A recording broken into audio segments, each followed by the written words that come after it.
Wawa, which means hello. My name is Dave Wandin, and I'm an elder of the Wurundjeri Tribal Land Council, on whose land we are gathered today. I've just finished doing a walk with a group of like-minded people who believe in caring for country and who are looking for inspiration. As an elder of the Wurundjeri, I hold many responsibilities, and there are too many for me to remember. I sit on very many different reference groups working with the government, but I enjoy working with people at the local level, at the community level, to share my knowledge. As an elder, that gives me the right to choose who I speak to and who I don't share my knowledge with. My knowledge system is based around caring for country, with a focus on fire and water and the use of those elements in preserving and reinvigorating and rediscovering our culture. That's me in a nutshell.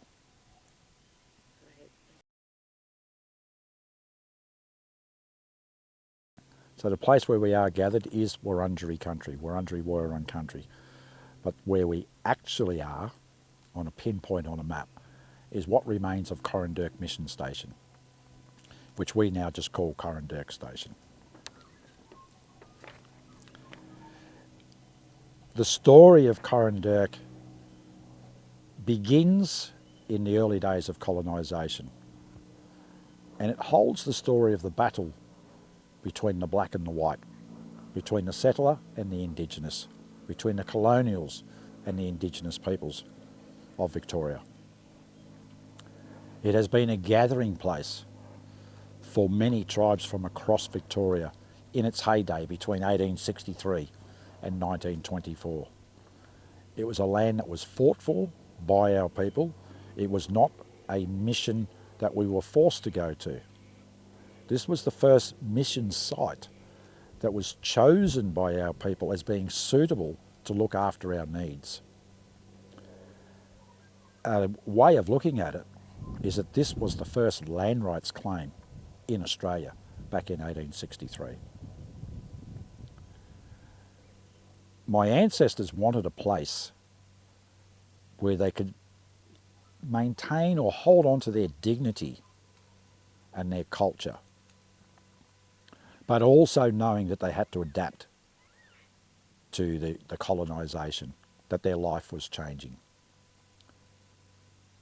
To make sure that they survived, they knew that they would have to learn new ways, but they wanted to hang on to their old ways. And having the choice of where they were forced to live, to stay out of the white man's way, gave them some of that dignity.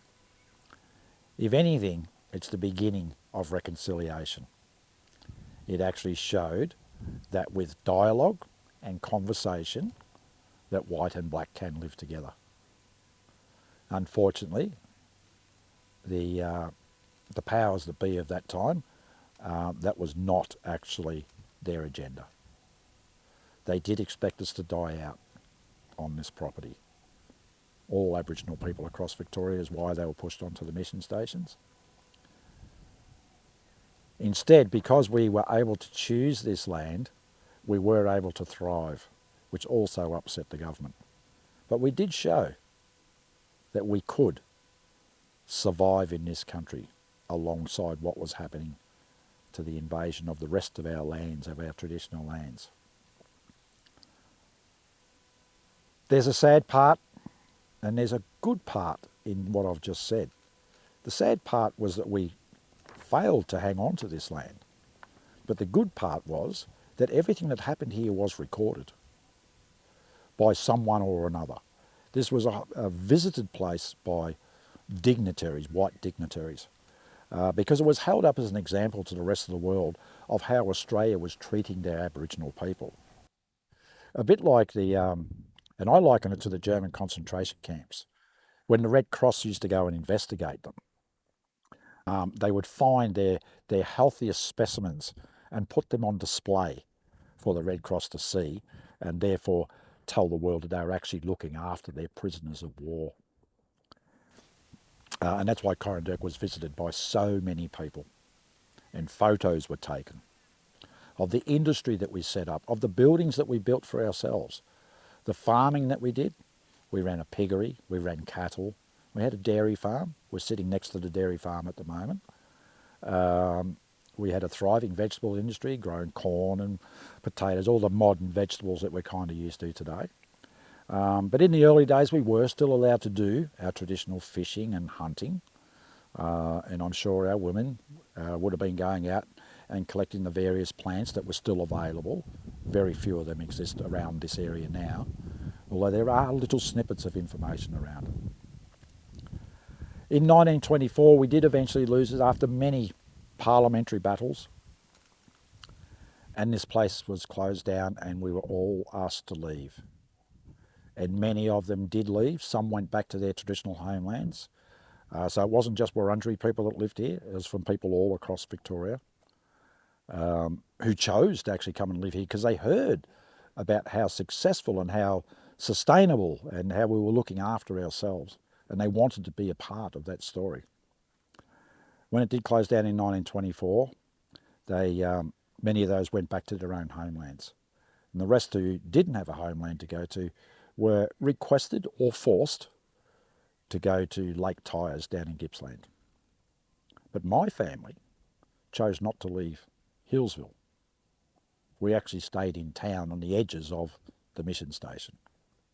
And that's my connection to this place now, because I'm a descendant of Wurundjeri, well, actually of his sister. And when my aunties and other elders fought to ask for some of this land to be returned in 1998, I didn't know it at the time, but they already had it in mind that one day I would be looking after this country. I laughed at them when they said that, because at the time I have an engineering background, and I was quite happy working in industry and making good money. But unfortunately I did that in a white way. I hadn't embraced my Aboriginal culture at the time.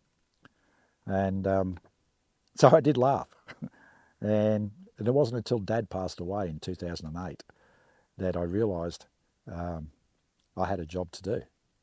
That what my dad said to me, learn all the culture you can, son, and so you can look after this country, because other people are going to come back and asking us, how did your tribe survive for so long in this country? And that has turned out to be true. My father was no academic. He was no able to predict the future as such. Neither could Wurundjeri. And yet they knew the change was coming. And they spent, Wurundjeri and Simon Wonga in particular, spent all the time with the people that stayed here at Corandurk to teach them to accept and adapt to the ways that were being imposed on them, and therefore be able to survive. And I count myself as one of the lucky survivors. Because when Wurundjeri died, and he was looked upon as the king, we call it Narangita, he had no surviving sons to pass down that role as a king. And our connection to this place, my particular family, is that he chose my great-great-grandfather to be the next king. And that's my connection to this place. So if ever it was going to be woken up, then it is our responsibility as descendants of Robert Wandin to take on the role and the example that Wurundjeri left us.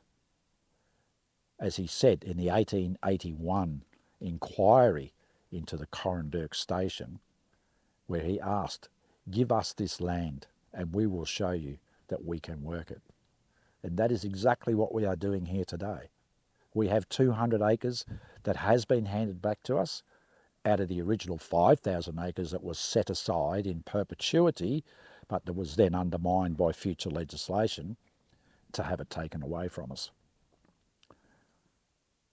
We look at that as Corandurk, unfortunately, was left to go to sleep and hopefully fade away into the history books. But there is too much documentation that tells the story of Corandurk.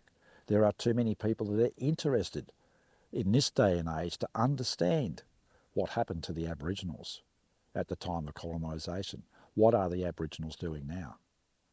So we're doing the same example. We are showing the country.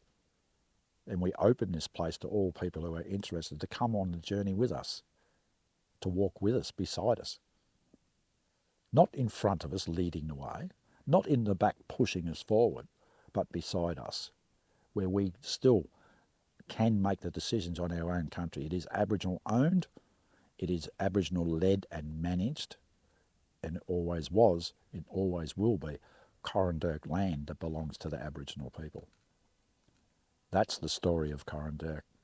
We call it Yellingbuth, Yellingboo, Yirramboy, which means there is a past, a yesterday. There is now, and there is a future.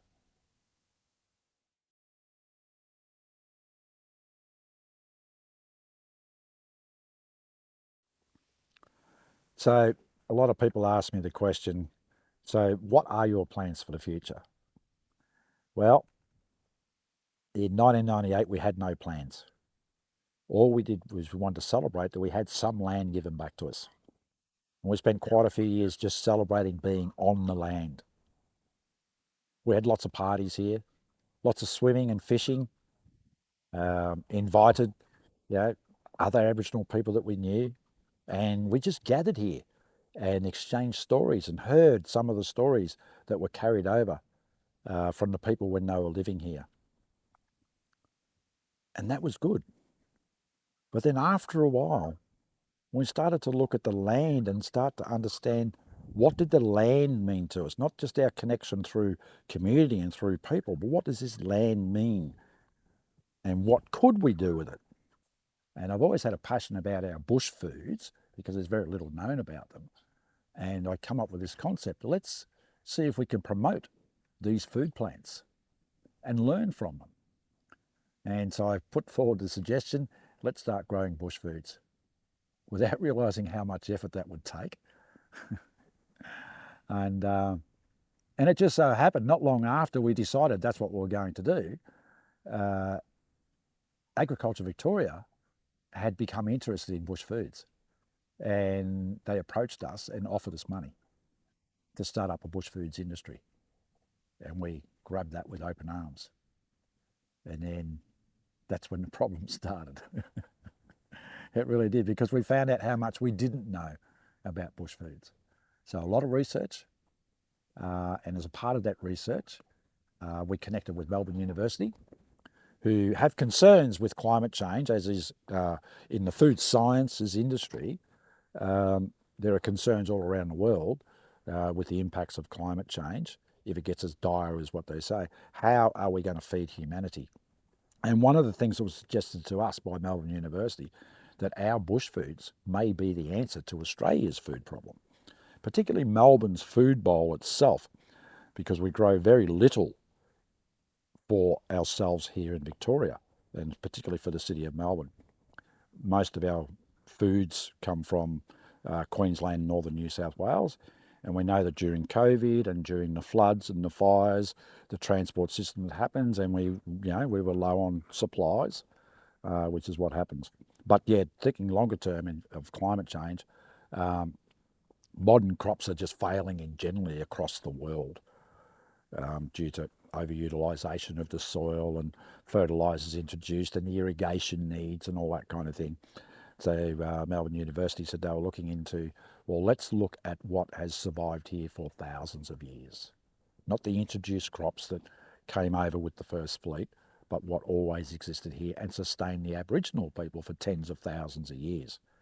And so we have a partnership agreement with them to undertake research using their labs and their scientific knowledge as we're rebuilding our own cultural knowledge, and hopefully produce a food industry that is sustainable and adaptable to the climate change that is coming.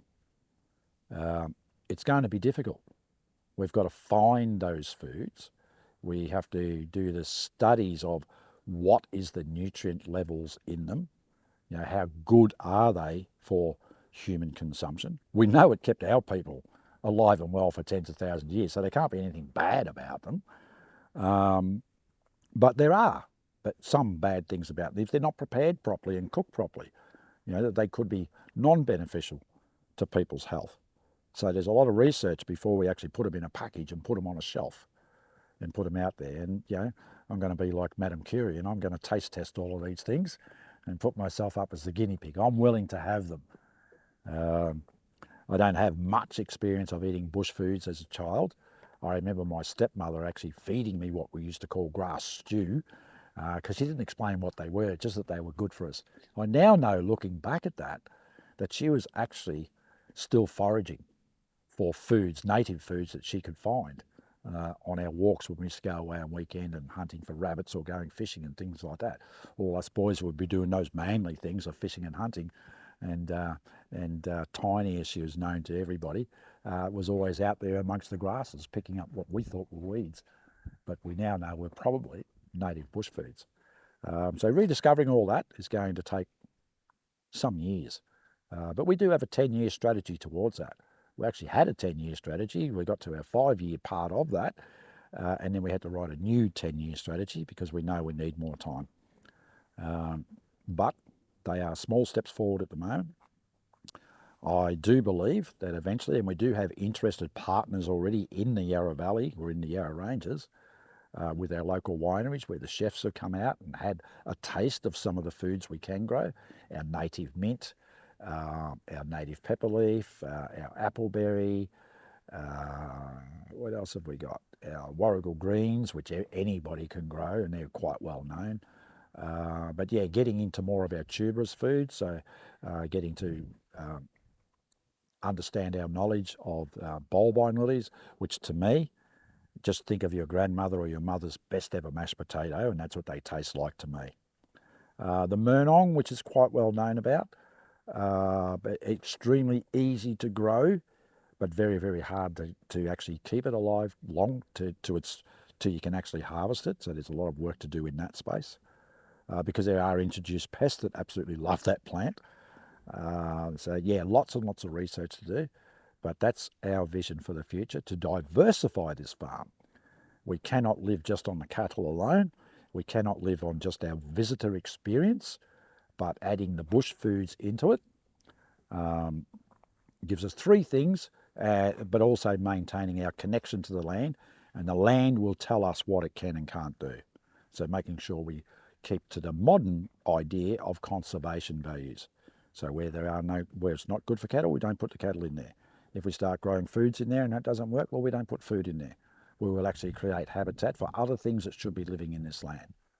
All the birds, the animals, the insects, and even with the 20,000 trees that we have planted initially, with an upgrade of another 10,000 plants just 2 years ago, just doing bird surveys with BirdLife Australia, we've had a 40% increase in the, not just in the numbers, but in the variety of birds, which are known to exist in the area, but weren't necessarily recorded here.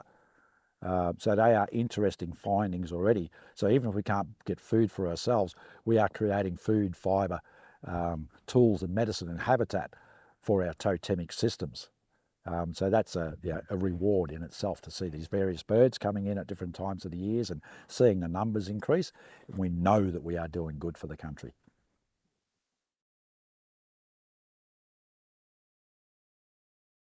Yeah, so a lot of people ask me, where did you learn all this knowledge?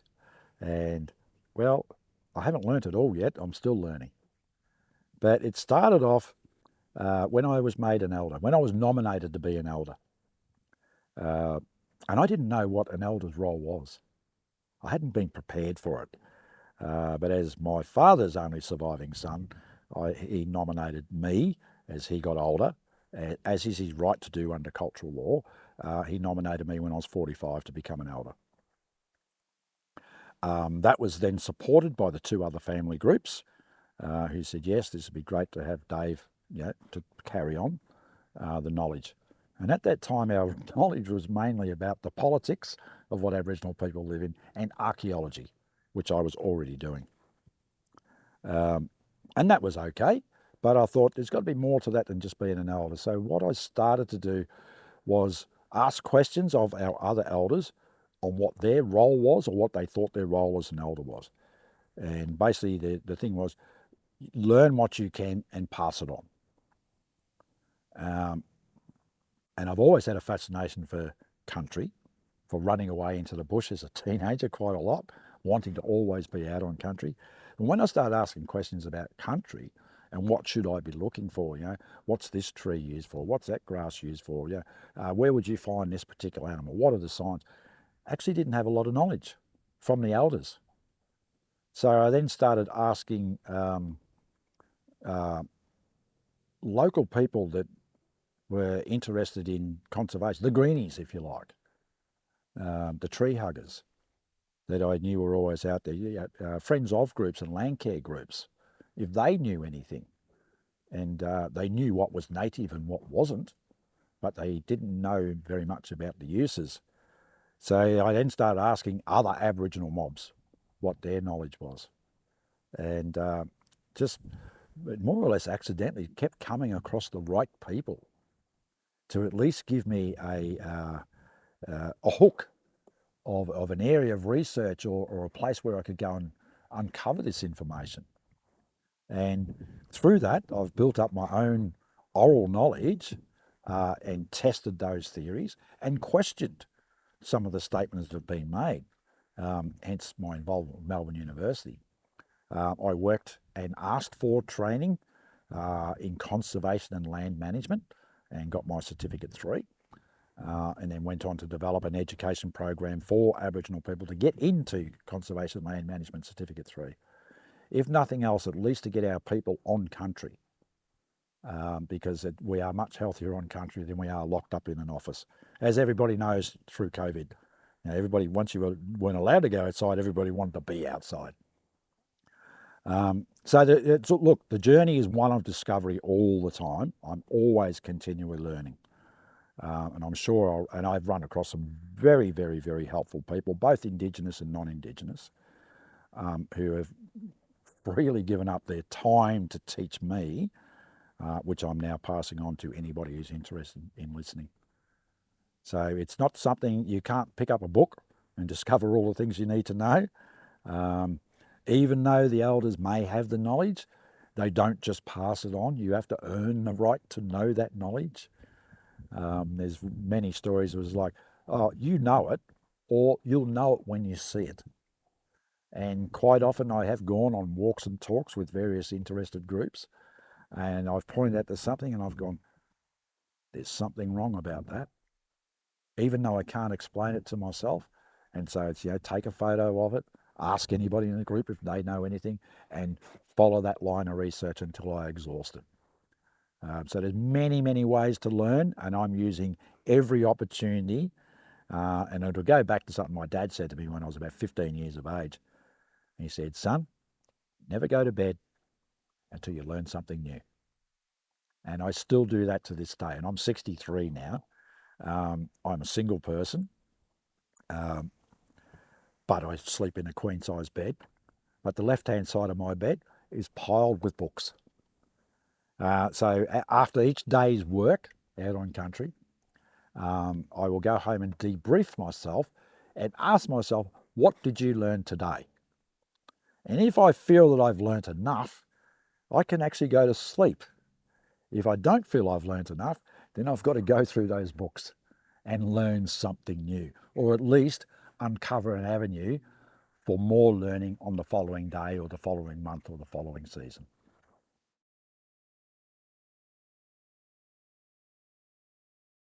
Climate change is not something new to Aboriginal people.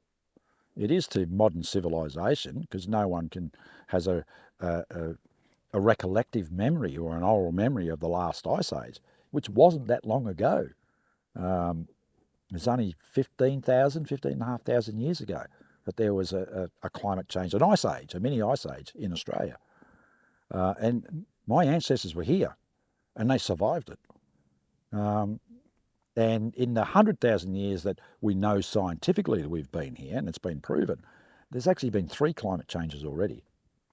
And although they weren't caused by industrialisation, it's a natural part of the planet's processes.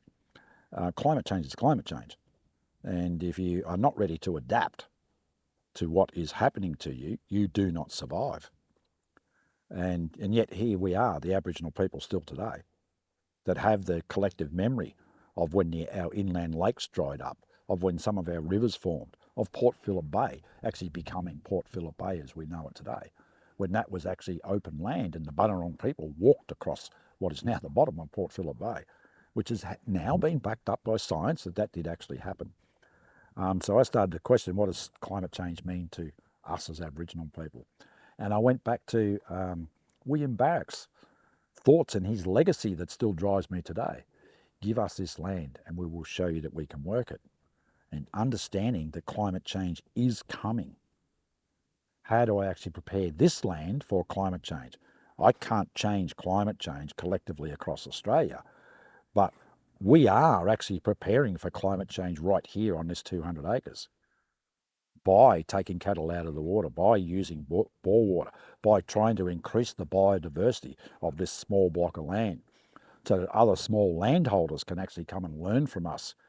You know, when the demand and supply, when Coles and Woolworths can't supply us with all of our daily needs that we're so used to and we overuse and throw away half of it, when people have to go back to learning to grow their own vegetables and fruit and things like that, that where can they learn how to do that? And I'm hoping that we are ready for when that challenge comes, that they can use this place as an example of best land management practice in trying times that humans will face in the near future.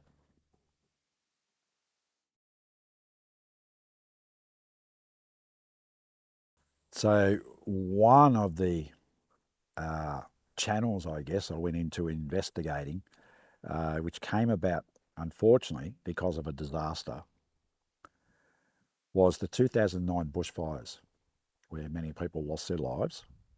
I was actually here in Hillsville at that time, and the fires did come here onto Corranderk. We were lucky that they came here on what they call the last disaster day, when the fires actually started to put themselves out, the wind turned around and the fires were settled down. So we didn't lose a lot of land here, but it was frightening all the same. This is quite a funny story.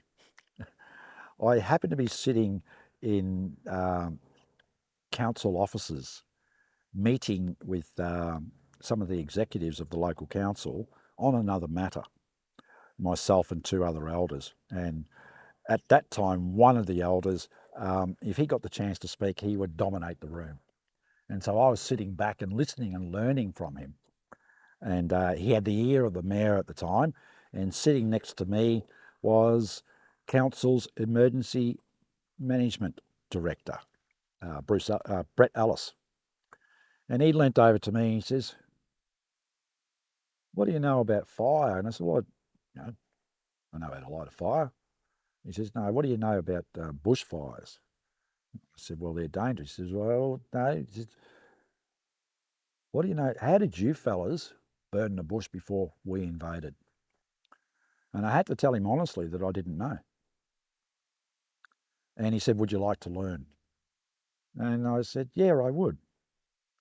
So me saying I didn't know the answer to the question of how did we burn the bush ended up being more truer than either of us ever thought. At that time, so this is after 2009 bushfires, there was a man who was asked to come down here as part of the 2009 bushfire inquiry, a man named Victor Stephenson, to give his version of what we could have done. An Indigenous man and a respected amongst Indigenous people as a fire knowledge holder, if not a fire master in a modern context. Brett Ellis went and kidnapped him away from that inquiry and grabbed a few of us people here living in the Yarra Valley, myself as a Wurundjeri, two blokes from Yorta Yorta who have lived here most of their lives, and a Bunurong man. And we went out on country with Victor Stephenson. And he started to tell us about Indigenous fire. And the amazing thing about that was, although I said I knew nothing about Indigenous burning practices, as he started to explain what he knew and what he was teaching, I was looking to my compatriots, my sidekicks either side. We're looking at each other and going, I know that, but I don't remember being taught that. Victor Stephenson also noticed this interplay between us, and so he invited us up to the next workshop that he ran with Cape York Natural Resource Management. So my first experience of going out and seeing Indigenous burning. And he was very carefully watching us, what we were doing and what we were learning. And at the end of that, at the end of a week up there, which was not just about fire, it was about a whole range of cultural things and how fire is connected to culture, how fire is connected to healing the land, how fire is important in maintaining our waterways and keeping them clean, that it's a natural part of the Australian cycle, and that it can be controlled and it can be managed and it can be good fire. We don't need to wait for these bushfires to happen and say, oh, everything's going to be reset and, we'll get over it and we'd say, we got through that disaster and wait for the next one. That's not how land was managed by our people, as I've now discovered.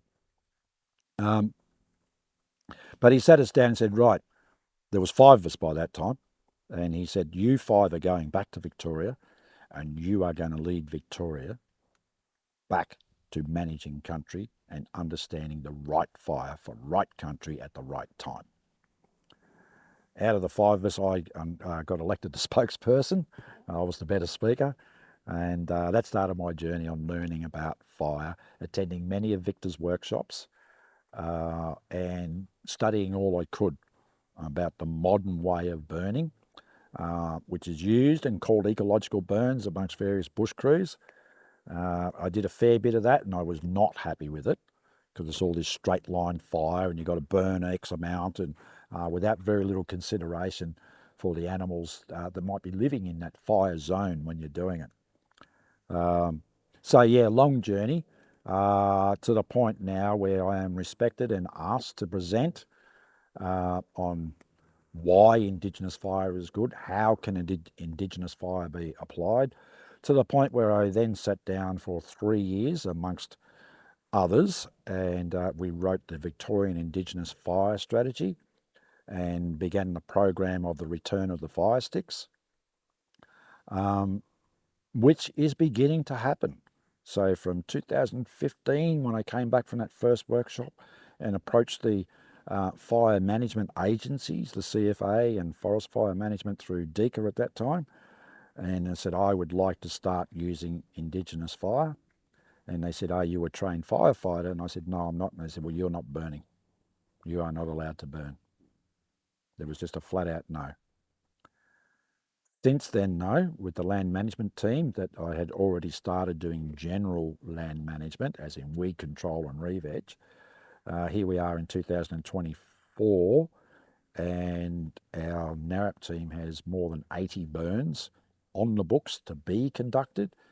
And it is now becoming an accepted practice in certain landscapes. We still have to meet government criteria and things like that, but people are starting to realise that our way is not harmful to the ecology.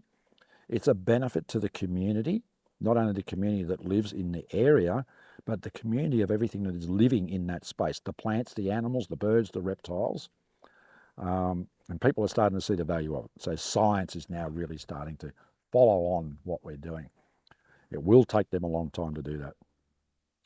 Just the way science works. It's the way the government works. They're very, very risk averse. So a lot of people that are hesitant, but also a lot of people that are wanting, that are offering up their land where the government won't let us burn, that are offering up their private land saying, you know what, I will take the risk because I don't like the way that we've only got this one system that only certain people can come and do the modern way of burning off or hazard reduction or fuel reduction or asset protection or whatever they want to call it. They want the option. And we are happy to engage with private landholders and to show them how they can learn to conduct fire on their own country, or what they are calling their own country. So I've been secretly burning here at Corranderk without asking permission, but I've also been training Indigenous rangers to come down and learn on this property as well. But I'm also training other landholders. And our burning window actually starts now. and we're in May now, and yeah, we burn all the way through September. We burn during winter, which no one can understand. You know, nothing's going to burn, it's all green. In actual fact, if the land was in balance and it wasn't so much invasive pasture grass, most of the native grasses are dying off during winter. Whereas here we've got all the grass growing, which is the introduced grasses. And that is the right time to burn, right time for right country.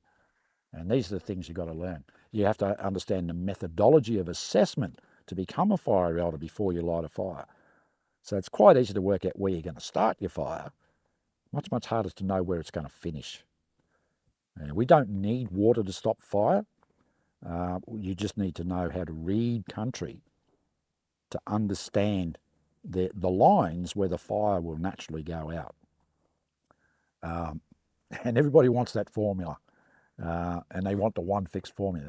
And the thing is, it's not, because it's a different formula for different parts of country for different types of year. But yeah, it's different to doing that same formula in our rainforests or even in our forests to what it is to burning in our grasslands. There's a difference between the type of trees that you've got, the various types of eucalypt species. There's a lot of breaking all of those down and separating them into smaller parcels of land. Where you can use our methodology, where you can burn safely and where you can work out exactly where the fire goes out. So it's a huge responsibility to be a fire elder, and I take that very seriously. But it is a part of a whole of country management plan, which is how Aboriginal people did manage this land and made it look so pretty that the colonists or the Captain Cook and cohort decided that this was a good place to start a colony because they'd been kicked out of America.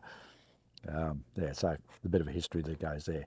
So yeah, it's fire, water is connected. So one of the first lessons I learned from Victor was if you want to become a fire elder, you first have to understand water. Most people interpret that as in you have to know how much water you've got to put the fire out. But it's actually got nothing to do with how much water to put the fire out. It's understanding that there is a relationship between fire and water, and it's not using one to put the other out. It's not using fire to boil water or water to put a fire out. It's understanding how water behaves in the landscape, and then understanding that when you apply your fire, you want the fire to behave exactly the same as water. So you want it to trickle through the landscape. And that's very, very hard to write down on paper. It's only by demonstration that you can actually witness what we call mosaic burning. Yeah.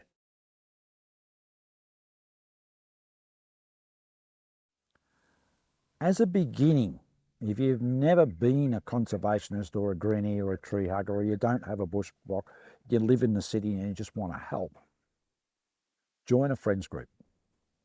Get to know your local area. I am currently an honorary member of close to 40 friends of groups. They only ask me they'd ask me every weekend for when they have their get-togethers, but I'm usually out at one or another every weekend of the year, teaching the friends of groups at a very, very base level to give them a taste of what I can pass on to them. If you want to go further than that, but you don't have the physical capabilities, and this is an important one, not everybody can physically go and conduct fire, pester your local politician and ask for change. I've found that I can get plenty of supporters, but unless you can get the government's approval, you will be hamstrung on what you're trying to do. So when I came back in 2015 and started to ask about doing Indigenous burning, and I got knocked back, I did start to go to the higher levels of government, at the state government level, and it was very hard to get my foot in the door. So I reversed tactics and went down to the local community level, particularly in people that were affected by 2009, because they are our neighbours, and got them to start talking to the council politicians, who then started to escalate this new way of doing things, this new way of knowing, being and doing, that has a place in today's society. And eventually, from bottom up and top down, there was a meeting of the minds in government which led to the Victorian Indigenous Fire Strategy. Now we are at the implementation stage. So learn all you can. There are videos that get put out there when fires are conducted. And there's many interviews like this one that I've done talking about fire. Type in Uncle Dave or type in fire sticks, just fire sticks. And there's a whole range of things you'll find of what's happening across country, about how successful they are, how socially engaging fire is, how beneficial it is for country. And then petition, petition, petition, petition at whatever level of government you think you may have influence. And yes, if you've got money, yes, donate it to Fire Sticks. That is the national organisation which will bring fire back into country.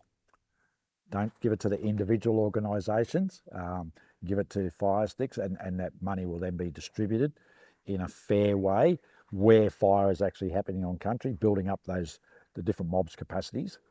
Some need more money more than others. We're actually quite well equipped. We do now have our own, we still have to be firefighters, qualified for the insurance. So we have invested money from our contracts with General Land Management into our own fire trucks, firefighting trailers, running firefighting courses. But when we're out on country burning, we plan the burn, we execute the burn, we do the follow-up research on the burn.